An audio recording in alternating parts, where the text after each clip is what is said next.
Today we're gonna be training some legs, but was out wakeboarding, wake surfing, whatever you wanna call it. Busted my knee being a madman. So yeah, we gotta train around an injury.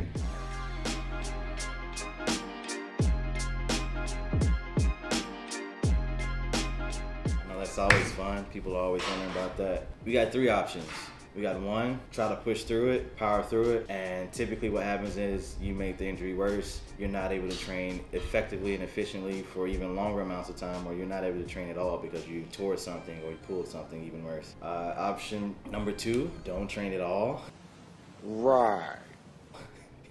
Definitely not gonna do that. We're bodybuilders, we got goals to reach. And that would put us in a really, really bad spot leading into the Olympia, not training the muscle whatsoever. And so we're gonna go with option three. Train around the injury, do what feels good, avoid the pain, and hopefully maintain or even progress just a tad in certain areas. So I saw the girl that won, I thought she looked good. that's Yassine's girl. Okay. And then the girl that took second, she looks good too. A couple things, preventing an injury. You gotta do some prehab stuff like this right here. It's great. Doing the stanky leg. Taking things through the active range of motion before you train is probably a good idea. Not so much stretching, but just moving. I got my Arnold socks on today.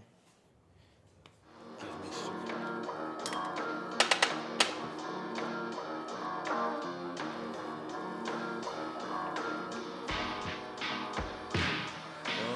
Guys, normally I do hack squats, but it's not feeling too great, but for whatever reason, the pendulum feels okay today. So we'll do that.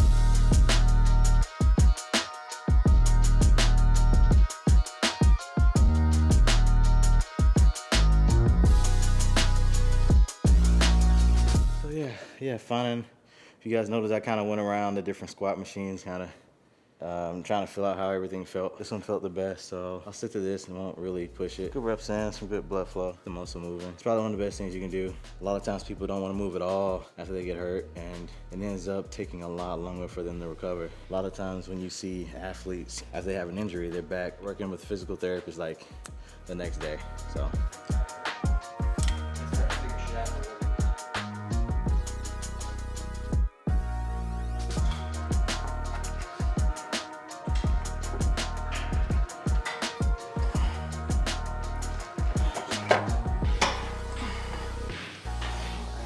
Another random thing I thought about was a lot of people worry about losing their gains and whatnot, so they try to push through the pain and whatnot. But it's pretty incredible how much muscle you can maintain just kind of going at a lighter volume. In 2017, I was beat up in the military from just the running and whatnot, and I could not squat over 135 my entire prep. And you go back and look at those photos, that was actually the best placing I had in the 3-year period. I got 9th at that one. At 2017, I got 7th. The following year, I got 9th, able to train just as well. And no one said anything about my legs shrinking that year. I made it through with just 135 on squats and leg extensions. Squats did okay.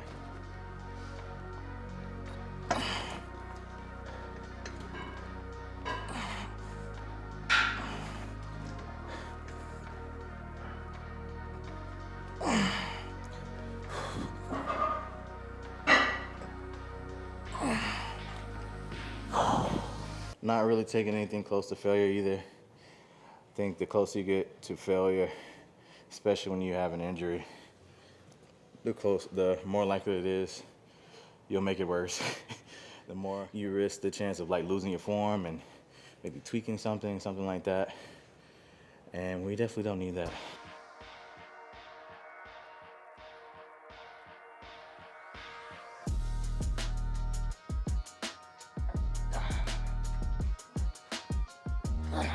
All right, so you guys are probably wondering, how do we train around an injury? One way is to limit the range of motion. Number two, do variations of exercises that feel a little bit better. Number three, lower the weight. And number four, which is not often done, but there's some research that states that training the uninjured side is also a good idea.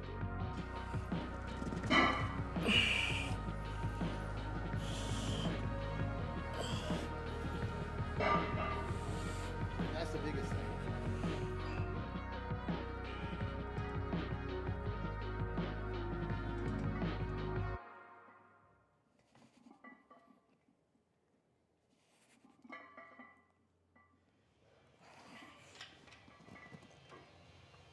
Oh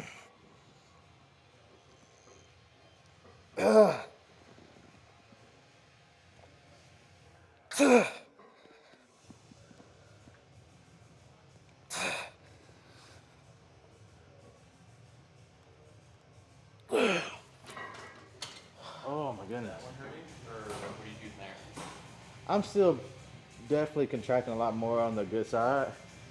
The right one's just kind of coming along and doing about as much as it can without too much pain. So even though you have two legs there, it's more of like a unilateral. Yeah, for the most part. Yeah, the left leg's doing majority of the work. Leg extension is pretty even. Leg extension is one of the few things that feel pretty good. Okay. Yeah.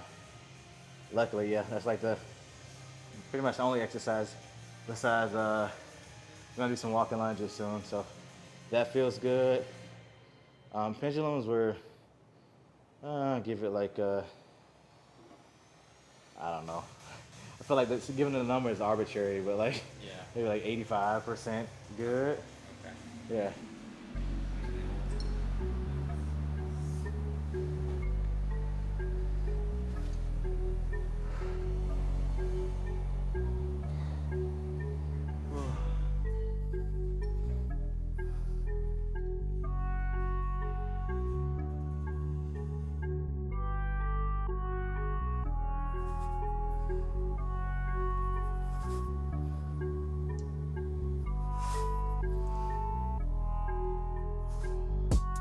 That actually probably felt better than the squat. Legs haven't shrunk too much. No, they're still there. That's my handicap leg day. Hope you guys enjoy. The lack of epicness. Oh. Is today kind of more like maintenance then than it is actually growing? Or Yeah, just maintaining what I have. So nothing to failure. Honestly, I think training, like, as long as you're not like hurting yourself when you're training, as long as if you're training, you're getting blood and nutrients to that injured site, and it can aid in recovery. I think the worst thing you can do is just not move that joint or that muscle if you can move it pain-free. Other things I didn't mention was definitely go see a doctor. If especially, I've talked to a couple guys. Obviously, I have Joe here. I have some other really great people in the area. Matt Chrisman, you guys have seen him in videos. He's contracted out by the WWE, so they pay him big money to keep those superstars healthy. So I've got a couple good guys to tell me what I can and can't do, kind of how to aid in the process of healing. So if you got the extra money, definitely go ahead and spring for that. But if you don't, if you follow those rules I've laid out, train where you can train with no injury or no pain, you should be fine. All right, this has been Ruff, signing out. This is actually kind of hard.